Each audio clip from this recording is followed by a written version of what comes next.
In this video, I've got a bit of a psychological story for you guys. It's a longer story, so if you enjoy these long ones, let me know, give it a thumbs up, and subscribe.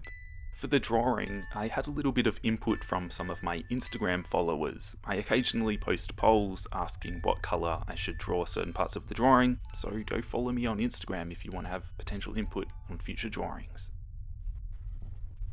New start, new life, new me.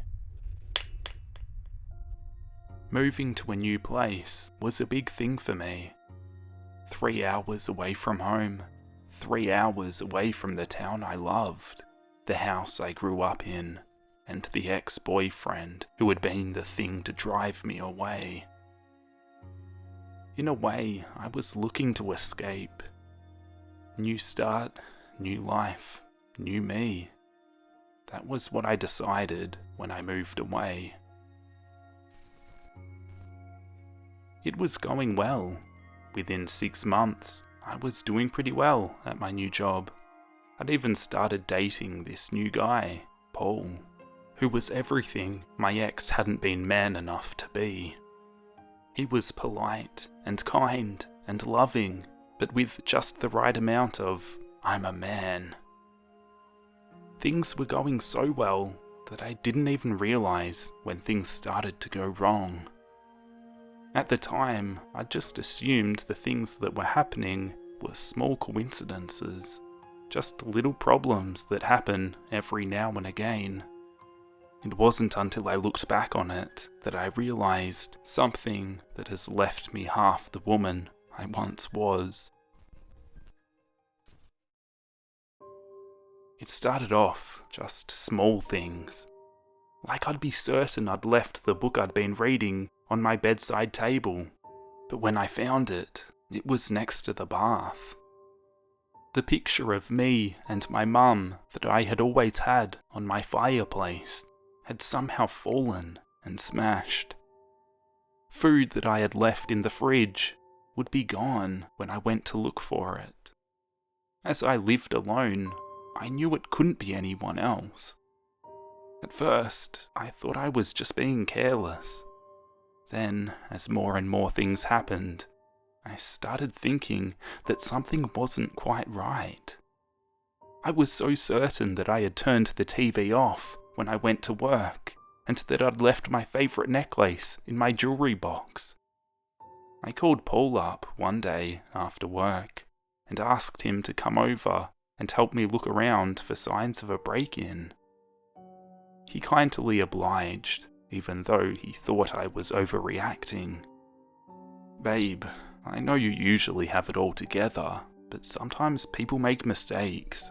Sometimes we just forget things, he told me and tried to placate me. I knew he was right, but something didn't feel right about the situation. He stayed with me for nearly a week, but as we'd only been dating for a few months, I didn't really want him to get caught up in my potential craziness. So when nothing else happened for a week, I told him I was okay and he could go home. He kindly told me if I needed anything to ring him at any time. I honestly hoped that I wouldn't have to. The night he left, I stayed up watching TV. I was a little anxious, but told myself it was just an overreaction. I was so tired that I drifted off halfway through a film. I woke up at 4 a.m. with a blanket over me that hadn't been there before. All the other odd things that had happened had been when I had been out of the house. This freaked me out more than normal. I grabbed my phone that was beside me and rang Paul straight away.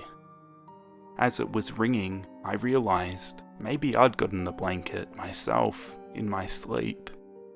Maybe that was the answer to everything. When Paul answered, he sounded worried. I told him what had happened and what I thought it was, and apologised for waking him up. It's okay, babe. I was awake anyway. Feeling slightly better, I said goodnight and got myself into bed.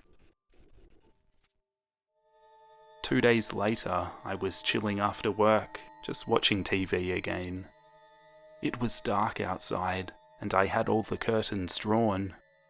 I couldn't be certain, but I thought I heard someone moving around outside. I tried to shrug it off. Maybe it was a dog or a cat. It continued, intermittently, for half an hour. I had talked myself out of being scared, until suddenly a loud bang on the window shook me to my core.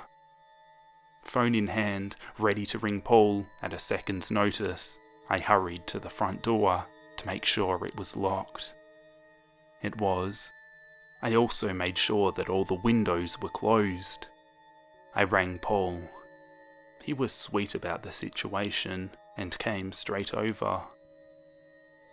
The knock on the door startled me again, but I realised it was only him. He had gotten there quicker than I expected him to. He asked me for a torch and went around outside looking for anyone. He even shouted out a few times, but there was nothing. That night, he stayed and held me while I slept. In the morning, I told him that maybe I'd overreacted again. It could have been a bird or something, anything. He was amazingly accepting of the whole situation. Nearly every other guy I knew would have been long gone by then. When I came home from work that day, I checked outside the window that had been banged. In the flower bed underneath, I found my own watch. That discovery really made me question everything that had been going on. What if this was all a figment of my imagination? I started to feel like I was going slightly crazy. I didn't know what was really going on. That seemed as likely an explanation as anything else right then, seeing as no one else had seen anything strange happen. One night, a few days later, I was sat surfing the internet. It randomly cut out just as I was loading a YouTube clip.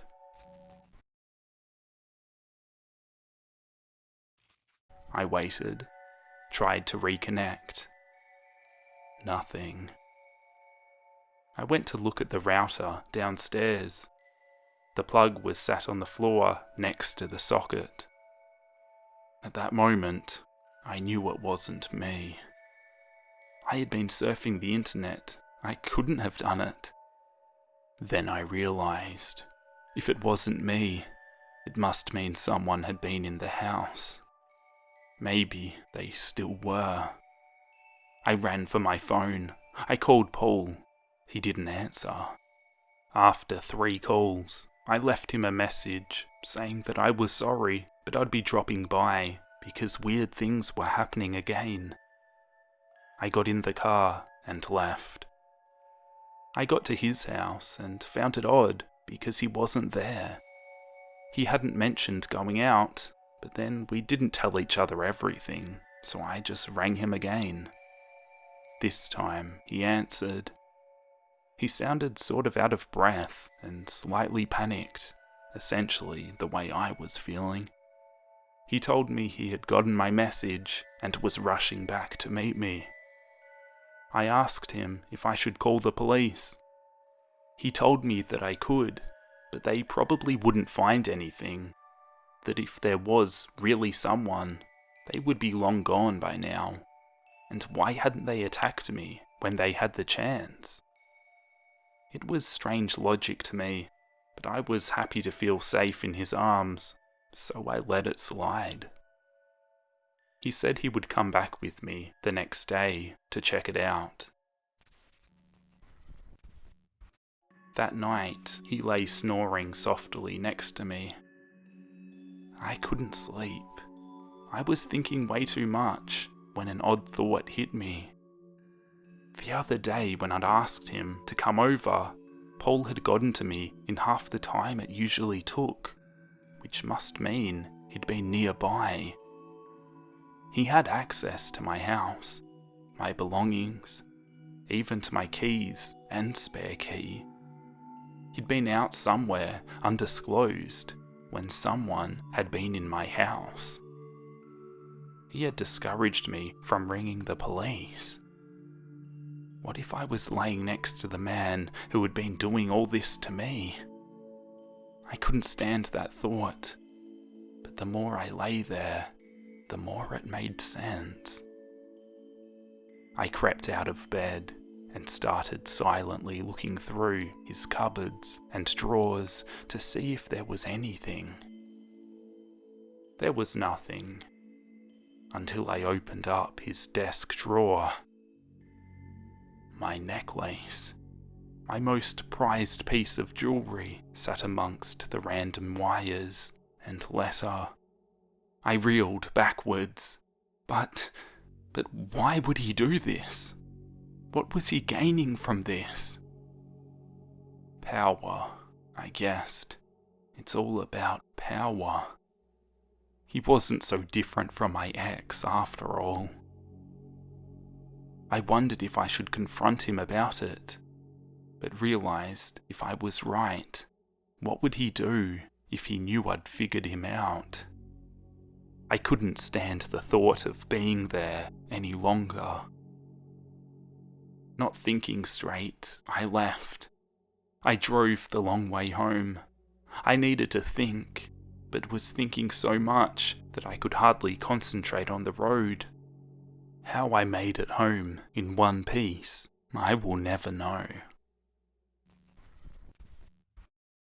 The phone call in the morning was one I'd been expecting, but still didn't know how to answer. He asked me why I'd left. I told him I couldn't sleep and just needed to get out and think, but once I'd left I couldn't get back in. He didn't seem convinced, but let it slide. He asked if I wanted him to come check out the place. I told him no, that I was okay. I didn't tell him I'd arranged for the locks to be changed that day, or that I now had a deadbolt on the door. For the next week, I essentially cut myself off from society. I called in sick to work and stopped taking calls from Paul. He left me messages saying how worried he was about me. He came over, but I ignored the knocks. I finally rang him and told him I'd gone home for a while to sort some things out. I couldn't leave the house for fear that he might break in somehow and do something else. I barely slept for the same reason. By now, I couldn't even call the police. I was sure they would think I was crazy, as I couldn't prove anything. I woke up one night after a fitful sleep. I heard banging on the door. I gripped the kitchen knife that I carried with me at all times. I pressed my back against the wall. I was sure he was coming. I was certain that he was going to break in. It went quiet after a while. No more sounds that night, but save for a few seconds every now and again. I didn't sleep that night. When the sun rose, so did I. I got out of bed to make myself more coffee. I stopped dead in my tracks on my way through the living room. "Why don't you want me in your life?" Letters 3 feet tall scrawled across the wall. I dropped to the floor, sobbing. He had been inside my house. I checked the door. There was no signs of entry. I didn't understand how he'd done it. I called the police. I told them everything that had happened. I told them about Paul. I told them how scared I was.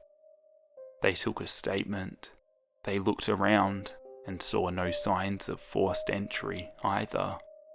In fact, no way into the house at all, save for a tiny bathroom window downstairs that I couldn't remember if I'd locked or not.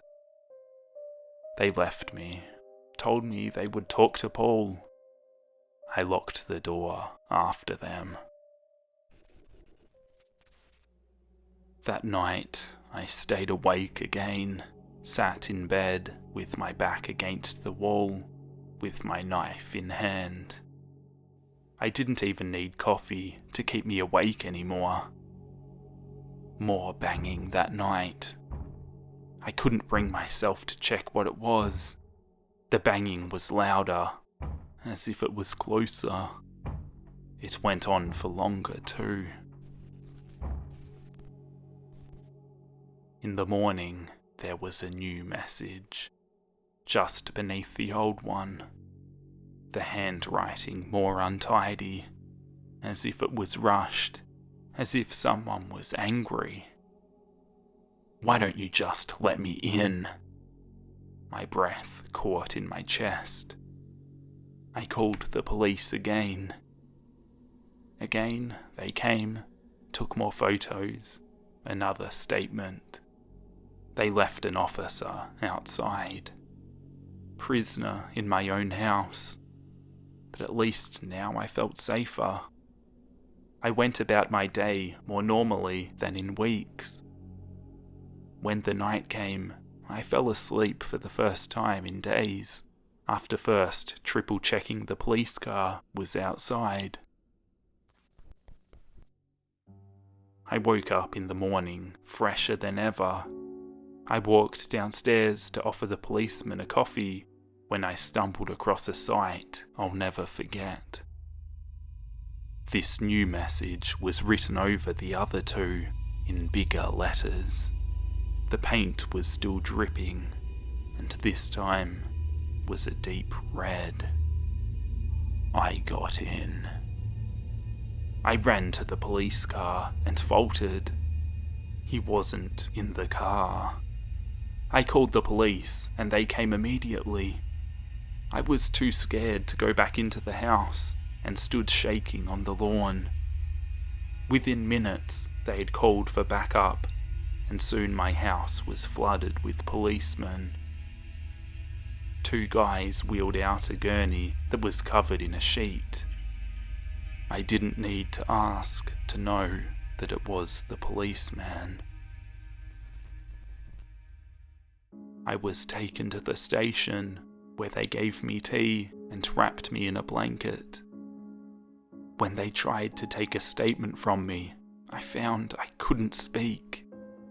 I was screaming at them with my eyes that it was Paul, that they needed to stop him from doing it again, doing it to me, but they couldn't understand me.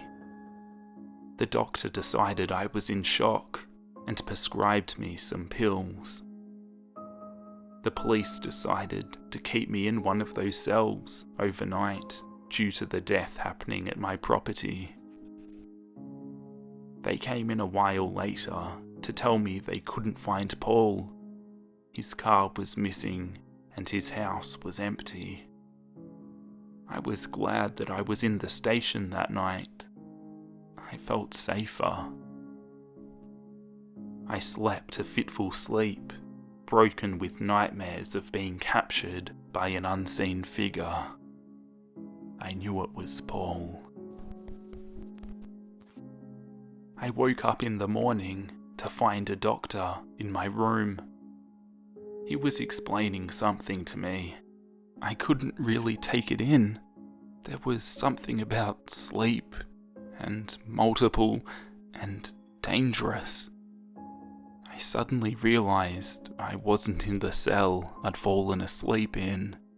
This one was brighter, whiter, and I couldn't move. Apparently, writing all this is supposed to be cathartic. At least, that's what my psychiatrist tells me. I've just found it tedious.